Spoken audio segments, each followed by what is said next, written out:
storing out honor rally. It's almost 4 o'clock in the morning, and I'm going to try to document my trip, so it ought to be fun. About 8:45, and it looks like we're coming into Richmond. Hopefully we'll be there in time for the beginning. We have a busload of people and a nice guy with donuts. Well, we're somewhere north of Richmond, and we've stopped for a potty break, which means we're going to be even later than we thought we were. Great. Isn't that wonderful? See all the people?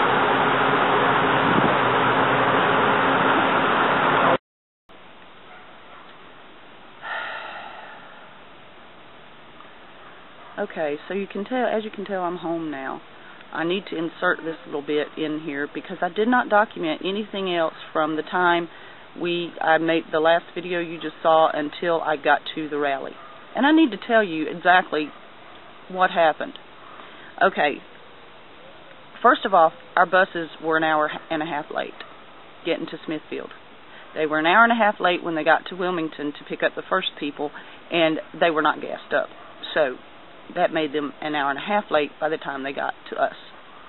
So they had told us we would have breakfast. Breakfast was donuts and orange juice, which I can't have either of in the morning because I am hypoglycemic. So then we got on the buses when they finally arrived, an hour and a half late, and started our trip. And the minutes were ticking by. We knew we were an hour and a half late. We knew we were going to miss at least an hour of the rally. And so we were pretty bummed about that.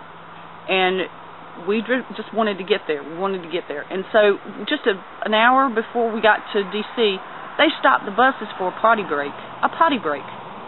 There is a toilet on the bus. We just wanted to get there, and they stopped for a potty break. What they stopped for was a smoke break. I don't know if it was the driver that needed to smoke or if there were some people up front that were telling him they needed to smoke. You know what? I smoke. But I didn't want to stop for a smoke break. I wanted to get to the rally. So we got back on the buses, started out again. There were 7 of us, 7 buses coming from Wilmington and Smithfield. And we got there. We got to the parking lot where they were parking us at the stadium, the RFK Stadium. And there were only like 36 buses there, and we were like, where are all the buses? Well, we were in the overflow parking lot because the regular parking lot where they had planned to park all the buses was full. So that meant that the shuttles were up there at the other parking lot where the other buses were. They told us just a few minutes before we got there, because they had been calling back and forth with Curtis Wright and Cumulus Broadcasting, who sponsored this trip, and the bus company they used was Harrison Tours. And they had been in contact with Curtis Wright the entire time and telling us things he had said, giving us an update. Let me wait till his car passes.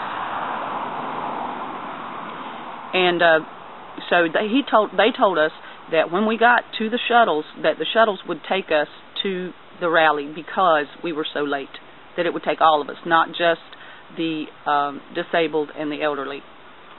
So we walked up to where the shuttles were, which was about a half a mile, and we finally saw where all the other buses were, and there were thousands.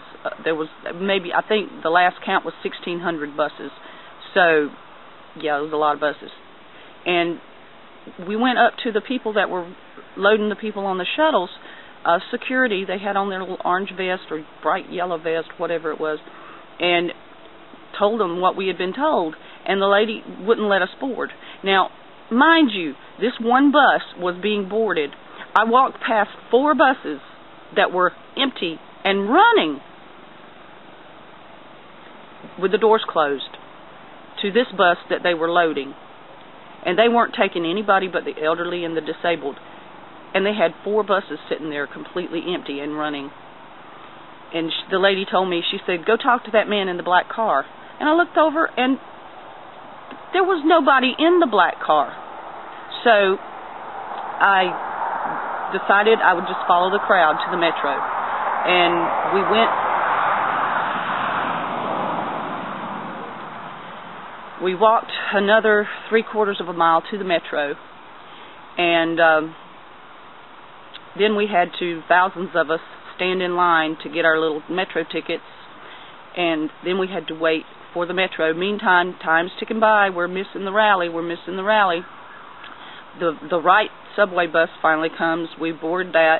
We ride it to where we were told to get off at the Smithsonian exit, and then we had to walk another half mile to actually get to the mall. So we came in from the direction of the Washington Monument, up behind the Washington Monument, coming toward the mall, and up that hill. And I didn't take any pictures of all of this. I wish I had documented it, but I was worried about getting there. That's all I was thinking about, was just getting to the rally. I was dumb. I wasn't thinking like a reporter. I was thinking about like somebody who had planned for this for months, because it was something I really wanted to do. So, and at the time I was on the phone with my friend who lives in D.C., and we were planning to meet at the rally. And his name is gfreakj.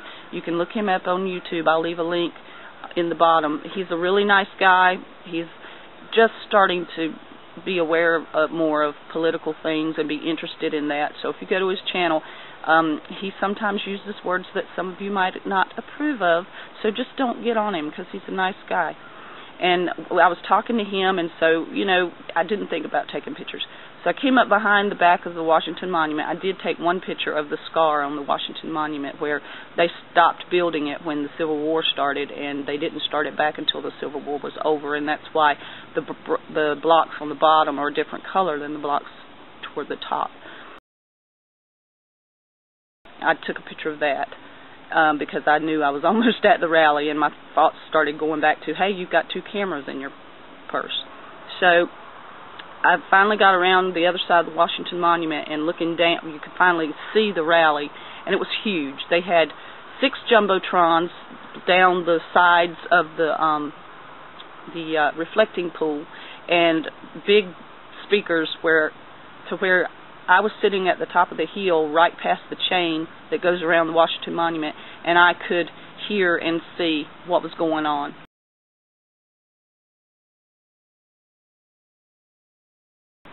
And for 30 minutes, because that's how much of the rally I got to see, 30 minutes. And part of that time was spent talking to gfreakj on the phone, trying to find each other.